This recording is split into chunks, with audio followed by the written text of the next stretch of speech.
Joey Mullen, welcome. Do you think anybody ever really wants to be a rock star? I think they want the parking. They want the groupies. I know. I never met a rock star, legitimate rock star, and I've met a few in my time, as you can imagine. Really did it because he thought he could pick up chicks. Most of the ones I've met Yeah. became rock stars because they had this initial love for playing an instrument. Yeah. It was, in my case, I had Blue Suede Shoes by Elvis. And that was it. And that was the end of my catapults and riding bikes and bows and arrows and climbing trees and doing all the stuff that I was doing like a regular kid. Yeah. All that went right out the window, Yeah. and I wanted to play the guitar, and I went right into the parlour and started to teach myself. And I didn't do it the next day. I didn't do it. There was a guitar in the parlor at the time? My brother, playing? my brother had a guitar, as it happened. But I went right in and started to teach myself to play. Yeah. I never had any dreams about being a rock Yeah. star. I never dreamed about being in a group. Yeah. I never thought about anything like that. The people I saw, like I saw Elvis Presley sing, I saw Little Richard sing, I saw Bill Haley sing, I saw all the great singers, Chuck Berry singing, all of that stuff. And then Sam and Dave, and then Aretha Franklin, and then B.B. King, and all of these people. And you know, the thing that comes to a fellow from Liverpool's mind is, who the hell are you to think that you can be in a band? Yeah. You know what I mean? Because Yeah. look at these people, how great they are, Yeah. you know?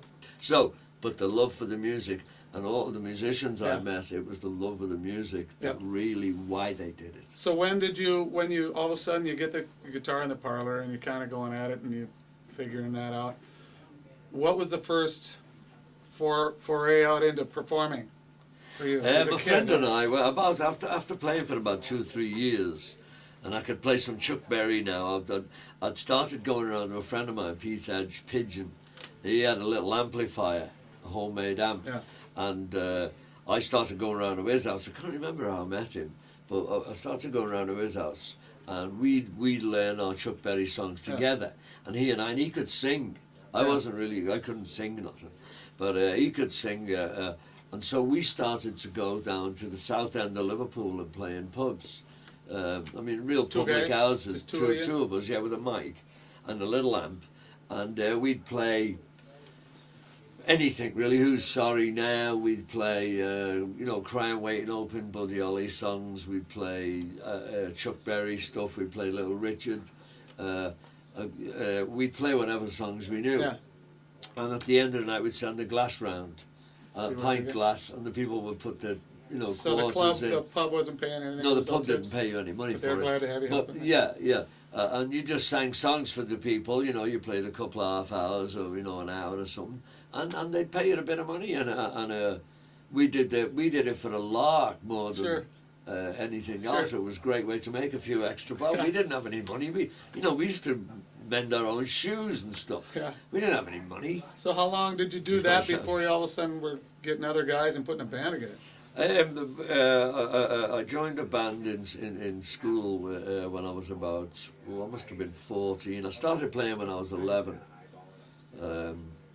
So by the time I was 13, 14, they knew in school that I could play the guitar, and I'd played in front of the school by that time as well, just by myself, Yeah. And there was always a few kids around who played, and me and a couple of the mates, we put a little band called the Assassins together. We played in the church hall. Yeah. We'd practice there and stuff. I've got actual CD. Of that? I met one of the guys, yeah. I met one of the guys at the Cavern. I go back to Liverpool and play there every couple of Yeah. years, or every year they like me. Yeah. And Why wouldn't they? so Bill Hewitt, who's in business right now, he's done well for himself. He came to see me at the Cavern, He said, "Hey." and we reacquainted. He said, I've got a recording of us rehearsing sound? in the front room. Sounds like a bunch of kids rehearsing. We're doing Memphis, Tennessee, and you can hear all the Liverpool accents really strong in there. It's a great little thing, but I've got a CD of that. Am I lucky? Well, Wow. I'm 13 years old. in Maybe the front you parlour. can loan it to me and I can play it as a Something else. background to this or cut it Something in. That'd else. be great.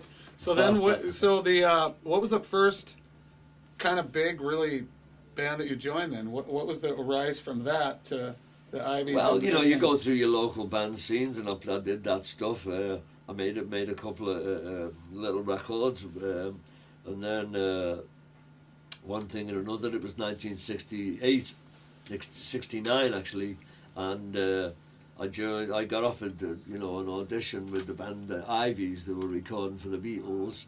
And they So were, what was that? How'd that phone call come? What was that day like? It was just a message. I was staying at my brother's. I didn't have a phone. I was sleeping on my brother's couch in Liverpool, and somebody called somebody in Liverpool.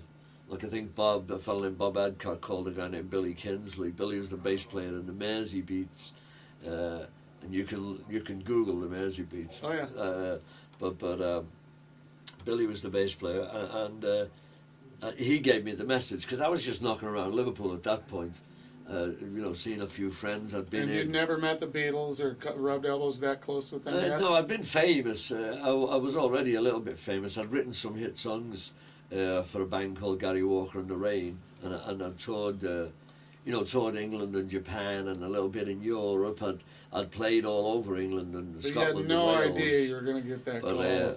Well, no, because you're a musician, really. You're just Yeah. playing and hanging around with your mates and doing those things, and then somebody calls up and says, "Hey, The Beatles. there's a band here, and they're working with the Beatles, and they want you to go and audition for them." I guess they'd auditioned a load of people, Yeah. and it didn't work out. So I went down and I auditioned, and they gave me the job. They liked me. I sang a few songs, and they liked me. I had a bit of experience. And the next thing you know, the band changed their name to Badfinger, and Come and Get It came out. Yeah. Paul had already produced it and written it and all that, Yeah. and given it to the band. Yeah. The bass player had left, and that's why there came a job, because when the bass player Ron Griffith, he was the bass player in the Ivies. He left for whatever reason, getting married or something, having a baby, and. So they were looking for a bass player first, and then Tommy Evans was the guitar player. Switched over to bass. He went maybe over when to you- bass, and they started looking for a guitar player. Did he mind doing that? No, he loved it. He Really? wanted to play bass, Really? because he wanted the band to have a bit more, I think, heft on the bottom Yeah. end. Ron was a little bit jazzier, a bit lighter weight, I think, although he was a great player and singer. So anyway, I went and auditioned and got the job, and they gave me the job, and we went to work right away. We went to work writing songs and recording and doing all the normal things a rock band does, and we got successful. So how about that moment though when you come in? Were the Beatles? Were any of them there when you auditioned? Was it all No, the no, company? it was nothing to do with the Beatles. It was just the the Beatles company. owned a record label, and they were like any other people at the time. They owned the record label. They were also the Beatles. Yeah. But they owned a record label, and this band was signed to that record label. So it wasn't like the Beatles were coming, around. Yeah, but they ended up doing. You ended up meeting them, and you ended up doing work with them. Yeah, we did a lot of work with them, but other than McCartney produced the single, and that was a big hit, obviously a big break for the band. But then the band went and recorded the entire first album and stuff. There wasn't any Beatle involvement in that. Mal produced it, and Jeff Emmerich, who of course were, Beatle employees, from Yeah. Abbey Road and all that stuff. We worked in Abbey Road. Yeah. And it was after that George said, "Hey, will you come and play some guitars for us on All Things Must Pass. on All or was Things it- Must Pass?" Yeah. The Beatles had broken up now, Yeah. and so he was doing a solo album, and he asked us to play with him. So we went and played with him, and then John was doing Imagine, and George was working with him on that. And so John said, "Will you come and play some guitars for us as well, for me?" And so we said, "Yeah," and we went and did that too. And then Ringo was doing It Don't Come Easy, and George was producing that. And George said, "Hey, will you come and Will you come and sing?" On this. So I didn't go. Tommy and P went and sang with Ringo and that stuff. So we were just around. Because we were signed to Apple Records, and we could play, and we could sing, and we could write, and we had I think we had a real good sensibility towards what they wanted, and when they wanted acoustic guitars, we could You knew what we could do the need, we could supply the need. So